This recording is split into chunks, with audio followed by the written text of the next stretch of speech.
మన తెలంగాణ రాష్ట్రం ఏర్పడ్డాక మొట్టమొదటిసారి మనమందరం జనాభా లెక్కల్లోకి ఎక్కబోతున్నాం. దేశ జనాభా లెక్కలు ప్రారంభమయ్యాయి. ఇదేదో వట్టి లెక్క కాదు. రేపటి మన అభివృద్ధికి పునాది, మన భవిష్యత్తుకు అసలైన దారి. కేవలం మనుషులను లెక్క పెట్టడమే కాదు, మన స్కూళ్లు, మన హాస్పిటళ్లు, మన ప్రభుత్వ పథకాలు అన్నీ పక్కాగా ప్లాన్ చేసేందుకు ఇదొక్కటే మార్గం. రేపు మన పిల్లలకు అందాల్సిన సౌకర్యాలన్నీ మీరిచ్చే ఈ వివరాల మీదే ఆధారపడి ఉంటాయి.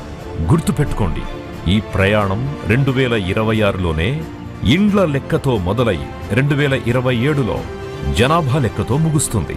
ఈ వివరాలతో మీ రేషన్ కార్డులకు, వెల్ఫేర్ స్కీమ్లకు ఎలాంటి ఇబ్బంది రాదు. భయం లేకుండా నిజం చెప్పండి, ఇది మన ఊరి అభివృద్ధి కోసమే. ఇంకొక గొప్ప విషయం ఏమిటి అంటే, మీ ఇంట్లో నుంచే ఫోన్ల ద్వారా గాని, ఆన్లైన్ పోర్టల్లో గాని మీ వివరాలు మీరే పక్కాగా నమోదు చేసుకోవచ్చు కూడా. మరి మా పర్సనల్ వివరాలు బయటపడతాయా అని కొంచెం కూడా భయం వద్దు. మీరు చెప్పే ప్రతి ముచ్చట చాలా జాగ్రత్తగా, సీక్రెట్గా ఉంటుంది. చట్టం ప్రకారం మీ డేటాకు పూర్తి భద్రత ఉంటుంది. దీన్ని కేవలం దేశం కోసం, మన రాష్ట్రాభివృద్ధి కోసం మాత్రమే వాడుతారు. ఇది మన నేల, ఇది మన ఎదుగుదల.